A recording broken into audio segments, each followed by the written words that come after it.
스트롱맨 자만하지 말라. 오늘은 단점은 안 할 것 같습니다. 왜냐면 학살이거든요. 그러니까 씬을 찍어야 되는데 말로 때우는 거예요. 촌스럽지가 않아요. 47년 작품, 지금 몇 년이냐? 루즈벨트 대통령에 대한 이야기가 계속 나옵니다. 안녕하십니까, 고테일입니다. 오늘 해볼 영화 리뷰는 나이트메어 엘리입니다. 스포일러 있습니다. 주의 부탁드릴게요. 노미네이트된 작품들을 쭉 리뷰를 하고 있는데요, 카드를 참고하시면 될 것 같고요. 본격적으로 영화 리뷰에 앞서서 짧은 감상 후기 한번 해보도록 하겠습니다. 이 영화는 동명의 원작 소설을 바탕으로 하고 있습니다. 소설이 나오고 나서 1947년 동명의 영화가 또 탄생하게 되는데요, 나이트메어 엘리, 악몽의 골목. 그래서 오늘 작품 같은 경우는 1947년 작품과 비교를 좀 해볼 수 있을 것 같아요. 다행히도 제가 봤습니다. 저는 어떻게 봤냐면요, 이제 곧 아카데미 시상식이 할 텐데 지금 한 6개 작품, 7개 작품 뭐 이렇게 리뷰를 하고 있는 것 같은데 그 중에서 가장 재밌게 본 작품이었다. 저의 취향에 가장 잘 맞았던 작품이었던 것 같아요. 이런 부분에서 여러분들이 아실 수 있죠. 제가 그렇게 대중적인 취향을 갖고 있는 사람은 아니라는 거. 오늘은 단점은 안 할 것 같습니다. 왜냐면 돋보이는 단점이 없었던 것 같아요. 그만큼 이번 영화는 3박자가 좀 잘 맞아떨어졌던 것이 아닌가. 기에르모 델 토로 감독과 그리고 이 나이트메어 엘리, 뭔가 딱 떨어지는 느낌이 들었어요. 사회적인 메시지도 충분히 보여주고 있고 시각적으로도 훌륭하고요. 그래서 뭐 흠잡을 곳이 없었습니다. 이따가 좀 더 상세하게 이야기해 보도록 하겠고요. 오늘은 47년 작품과 많이 비교를 해드릴 것 같아요. 참고하시고요. 자, 그러면은 좋았던 점 한번 이야기해 보도록 하겠습니다. 자, 첫 번째, 설득입니다. 47년 작품 같은 경우는 시간이 많이 흘렀음에도 불구하고 지금 봐도 굉장히 재밌는 작품입니다. 여러분들이 보시는데 크게 문제가 없어요. 고전이라고 해서 지루하고 이런 거 생각하실 수 있을 것 같은데 나름 세련되게 찍은 작품이라고 저는 생각을 해요. 그 안에서 보면은 구도라든지 전개하는 방식, 볼거리, 장르적인 연출 뭐 하나 빠짐없이 촌스럽지가 않아요. 47년 작품, 지금 몇 년이냐? 2022년.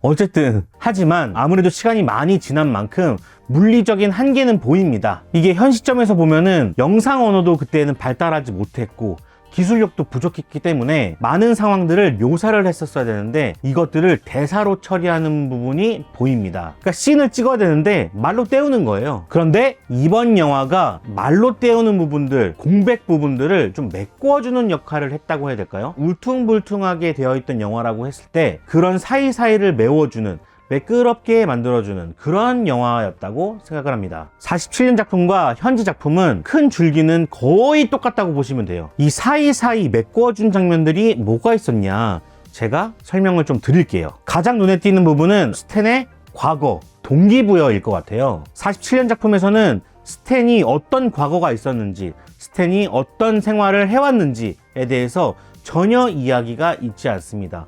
바로 시작하자마자 서커스단에서 구경하고 있는 스탠이 그려져요. 그런데 이번 영화에서는 스탠이 어디론가 도망치는 모습들이 먼저 보여주죠. 또 47년 작품에는 스탠이 카니발의 단원들과 같이 생활하는 모습, 그리고 어느 정도 인정받은 모습들이 바로 그려지거든요. 그런데 이번 작품에서는 카니발에 들어가는 과정, 거기서의 위치, 입지, 그리고 서서히 올라가는 스탠의 모습, 그런 것들이 많이 그려집니다. 그래서 내용이 설득력이 있어지는 거죠. 자, 다음은 기기에 대한 설명입니다. 기기라는 단어는 영화에서 기인이라는 단어로 자막 처리돼서 나왔었죠. 기기라는 게 직역하면은 괴짜, 과거에 카니발에서 산채로 닭을 잡아먹고 막 이러던 사람들을 기기라고 불렀대요. 제가 알기로는 우리나라 그룹 중에 긱스라는 그룹이 있는데 이 긱스라는 그룹도 이 기계에서 갖고 왔다고 제가 알고 있거든요. 근데 이 기기 1947년 작품에서는 보여지지가 않습니다. 화면에서 나오질 않아요. 잠깐 나오긴 하는데 이때 언제 나오냐면 기기 소리를 치면서 도망치는 장면이 있는데 뒷모습 정도 그려지거든요. 그리고는 정확하게 묘사하지 않습니다. 대사에는 털복숭이 혹은 무슨 원숭이처럼 표현이 되는데 사실은 인간이었던 거죠. 그것을 정확하게 보여주지 않음으로써 미스테리하게 표현을 하고 있습니다. 하지만 이번 작품에서는 기기란 것이 얼마나 밑바닥의 삶을 살고 있는가를 제대로 보여주고 있다고 생각을 해요. 그래야 후반부에 굉장히 큰 임팩트로 다가오니까 오히려 전면적으로 보여준 거죠. 과거 작품은 상상에 맡겼다면 이번 작품에서는 현실적으로 드러냈다. 요 차이가 있을 것 같네요. 자, 세 번째는 카니발에 대한 묘사입니다. 47년 작품에서는 진아의 독심술 쇼 위주로 구성이 되었다면은 이번 작품에서는 그래도 카니발스러운 모습들을 많이 보여주려고 했던 것 같아요. 놀이기구도 있었고요, 범퍼카라든지 쇼들도 많이 나왔는데 힘센 남자, 아주 강인한 남자, 스트롱맨 이런 것도 보여줬고, 동양에서 온 댄서라고 하면서 댄서도 보여주고요, 탭댄스 하면서 막 몸을 비꼬는, 막 관절을 막 꺾어버리는 그런 모습도 막 보여주고요. 그래서 카니발에 대한 분위기는 확실히 지금이 훨씬 나아요. 아무래도 보여지는 것들이 많으니까 볼거리가 되게 많거든요. 막 신나기도 하고, 놀이공원 온 것처럼. 그리고 네 번째는 스탠에 대한 묘사입니다. 1947년 작품에서는 스탠이 처음부터 말을 되게 잘하는 인물로 나와요. 뭘 했는지 모르겠는데 인정을 먼저 받고 있고요, 말빨도 워낙 좋아서 사람들을 막 홀립니다, 시작부터. 그래서 그냥 타고난 인물, 타고난 능력자라고 보여지거든요. 주연 배우도 너무 유명한 배우였기 때문에 사람들이 그냥 그거를 인정했던 것 같아요. 근데 이번 작품에서는 좀 더 세밀하게 그려지고 있죠. 스탠은 아픈 과거를 가지고 있고, 성공에 대한 열망, 이런 것들 때문에 피트에게 막 배우고 싶어하는 집념 같은 것도 보여주고, 또 중간에는 몰리한테 자기가 전기쇼를 기획을 했는데 이것을 해보지 않겠냐 라면서 기획서도 갖다 준단 말이에요. 거기다가 기계를 다루는 능력까지 있었는지 세트를 구성하는 능력도 보여준단 말이에요. 그래서 이 사람이 어떤 거를 점점 잘하고, 어떤 거를 점점 잘해지는구나 라는 것들을 계속해서 스토리로 보여줍니다. 47년 작품에서는 능력이 원래 있었다면 여기서는 생기는 인물로 그려지게 됩니다. 더 설득력이 있는 거죠. 자, 그리고 다섯 번째, 심령쇼라는 게 나오는데, 이 심령쇼를 피트가 하지 말라고 했거든요. 위험해, 너 자신을 갉아먹을 수 있어 라면서 심령쇼를 계속 거부를 했는데, 왜 위험한지에 대해서 1947년 작품에서는 나오질 않아요. 물론 나오긴 하죠. 이 친구가 사기를 치다가 걸리긴 하죠. 근데 그거 말고 진짜 심령쇼를 하게 되면은 위험한 이유, 거기에 대해서는 제대로 보여주지 않는데, 요번 영화에서는 킴벌 부부를 통해서 제대로 보여주고 있거든요. 저 정말 놀랐어요. 이렇게 표현할 줄 몰랐습니다. 결과적으로 1947년 작품에서는 어중간하게 넘어가려고 했던 스토리들을 좀 더 공학적으로 메시지를 의도해서 넣어놓음으로써 설득력이 더 있어지고 이야기가 더 풍부해지게 된 것 같아요. 그런 부분이 아무래도 전작을 본 사람으로선 좋았습니다. 더 이해하기가 쉽거든요. 감정선을 따라가기가 훨씬 쉬워요. 두 번째, 기이함입니다. 47년 작품을 보게 되면은 이게 이상하게 뭔가 기이한 느낌을 자아내거든요. 영화가 흑백이기도 하고, 카니발을 소재로 담고 있기 때문에 그 카니발이라는 어떤 소재에서 나오는 기이함 같은 것들이 있잖아요. 사기가 마술이나 마법처럼 그려졌다라든지, 후반부에는 초자연적인 현상, 이런 것들처럼 표현이 되는 부분이라든지 기이한 어떤 느낌을 낸단 말이죠. 그런데 정말 신의 한 수라고 생각하는 건 기에르모 델 토로라는 현재 최고의 기이한 영화 감독, 이 사람을 만나면서 뭔가 꽃을 피운 느낌이 듭니다. 뭔가 찰떡궁합이었어요. 톤은 유지시키고 기이함은 더 올리고 시각적으로 업그레이드를 시켰다는 거예요. 이 기이함을 올리는 데에는 몇 가지 장면들이 있었던 것 같은데, 첫 번째는 기계에 대한 묘사입니다. 아까 말씀드렸던 것처럼 긱은 1947년 작품에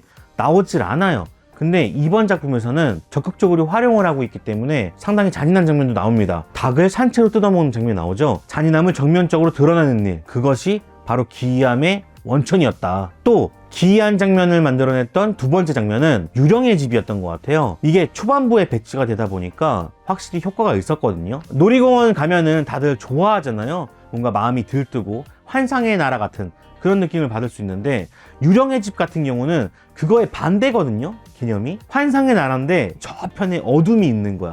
디자인도 굉장히 어둡고 무섭고 이렇게 표현이 됐는데 또 그렇게 막 잘 만들어놨잖아요. 이런 것들 때문에 또 기이함을 충분히 또 살려줬다. 세 번째는 소품들의 활용입니다. 카니발 하면은 줄에 막 매달려 있는 무슨 장식이라든지 홍보 그림이 되게 레트로하게 뽑아져 있다든지, 타로 카드에도 디자인이 들어가 있단 말이에요. 그 디자인이라든지 무대 장치, 그리고 눈 가리개, 그리고 리터의 사무실이라든지 소품적인 것, 장소적인 것 모두 신경을 썼기 때문에 기이한 느낌을 잘 냈던 것 같아요. 감독이 기에르모 델 토로 감독이다 보니까 이 밑장산에 대한 부분을 굉장히 많이 신경을 썼다. 영화 자체만으로도 즐기는 게 재밌는데 시각적으로도 굉장히 훌륭한 부분들이 있었다. 정말 더 신기한 건 기에르모 델 토로 감독의 작품들은 대부분 외계인이나 어떤 괴물이라든지 그런 것들이 나오는데, 이번 작품에서는 영화에서는 그런 것들이 나오지 않고서도 기이함을 자아냈다는 거죠. 영화가 끈적끈적 하잖아요. 물론 이런 부분들을 싫어하는 사람들이 계실 수 있습니다. 이 기괴함이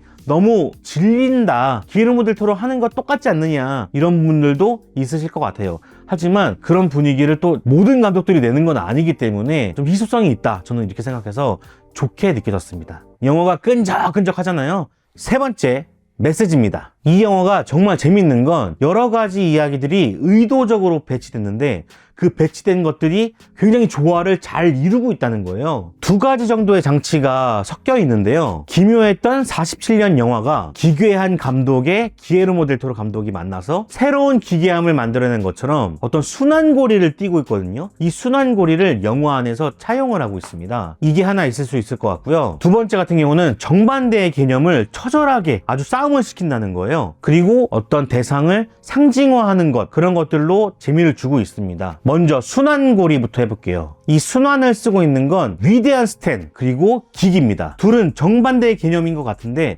사실은 순환을 하고 있는 상황이죠. 둘은 다르면서도 같습니다. 스탠은 아버지를 굉장히 미워하고 있어요. 자신을 낳게 해준 부모를 미워하고 있단 말이에요. 근데 그 아버지를 죽이고 땅에 묻었습니다. 그리고 카니발에 들어가서 피트라는 인물을 보게 되었는데 이 피트라는 인물이 알코올 중독자야. 근데 이 알코올 중독자를 보다 보니까 아버지가 생각이 나네. 그래서 스탠은 난 아버지처럼 되지 않을 거야 하면서 술을 안 마시게 되는 계기가 되죠. 하지만 최고의 위치에 올랐을 때 그때 술에 손을 대게 되면서 하얀 곡선을 그리게 됐고 그 끝에서 긱이 돼버리는 상황이 펼쳐집니다. 스탠, 피트, 긱, 다시 스탠, 이런 구조를 통해서 역사는 반복되고 있다는 것들을 보여주고 있는 것 같아요. 그런 거 있잖아요. 정치인들이 비리를 저질러서 나락으로 떨어지는 모습을 보는데도 불구하고 또 비리를 저질리고 있다는 거죠. 그 나쁜 순환고리를 계속 이어가고 있는 거죠.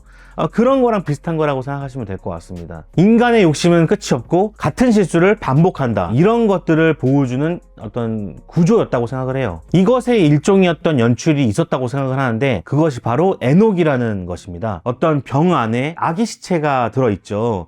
이것을 에녹이라고 불렀는데 영화에서 그러잖아요. 이 에녹은 자신이 살기 위해서 부모를 죽였어. 그리고 에녹이 처음과 끝을 또 장식하고 있죠. 아기가 태어나면서부터 생존의 욕구가 있다 보니까 그 생존을 위해서 부모를 죽였다라는 거예요. 한마디로 인간은 욕심이 끝이 없다는 거죠. 이 욕망이라는 게 정말 자연스러운 거지만 그만큼 또 엄청나게 무서운 것이다라는 걸 또 보여주는 연출이라고 생각을 합니다. 자, 그리고 두 번째, 정반대 개념. 여기에 대해서 좀 설명을 해보자면 남과 나는 좀 정반대의 개념이라고 볼 수 있을 것 같은데 주인공이 독심술로 남을 속여서 먹고 살고 있잖아요. 그런데 사실은 이 영화에서 계속 보다 보면은 남을 속여서 먹고 사는 게 아니라 자신을 속여서 갉아 먹고 있었다는 것을 알게 됩니다. 여기서 또 보여주는 게 능력과 자만하지 말라, 이것을 또 보여주고 있죠. 또 스탠은 능력이 생기면서 꿈을 꿉니다. 나 이제 돈 벌 수 있어, 더 잘할 수 있어 라는 꿈이 생기게 되는데 자만을 하게 되면서 그 꿈이 악몽으로 변하게 됩니다. 완전 나락까지 떨어지거든요. 여기서 감독이 인터뷰를 했어요. 인터뷰에서 밝혔듯이 이 영화는 아메리칸 드림의 이면을 이야기하고 있습니다.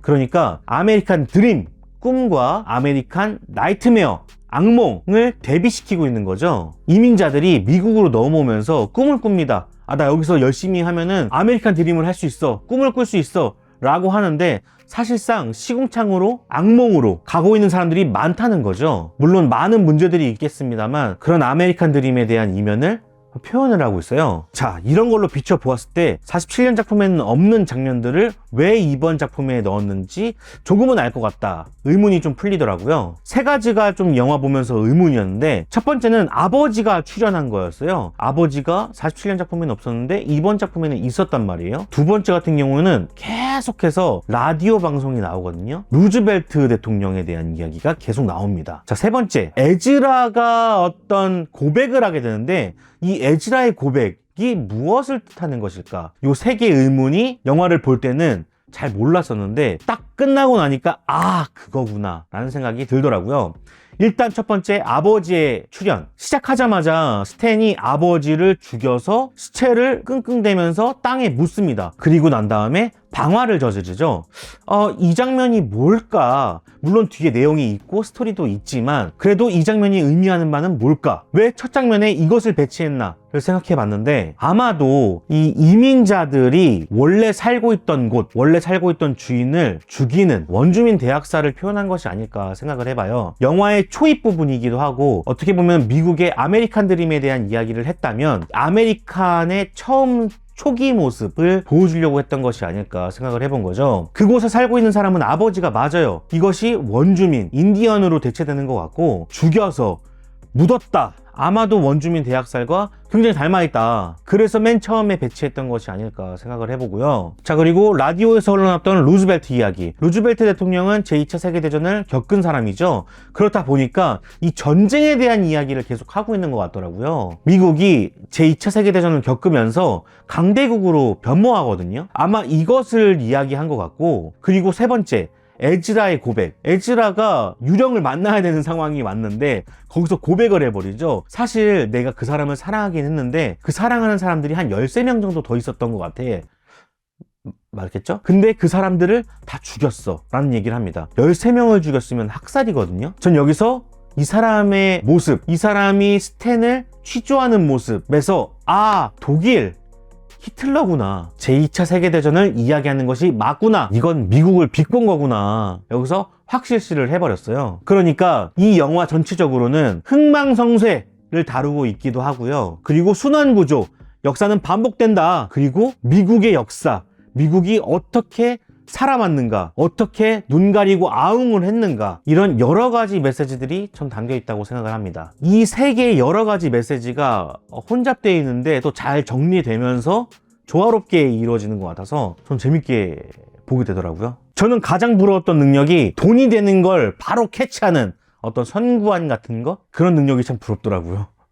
자, 그럼 별점 남기고 끝내보도록 하겠습니다. 제 별점은요, 아카데미 시상식 노미네이트 된 작품 중에서 가장 좋았던 작품이었습니다. 물론 봐야 될 영화가 아직 있어요.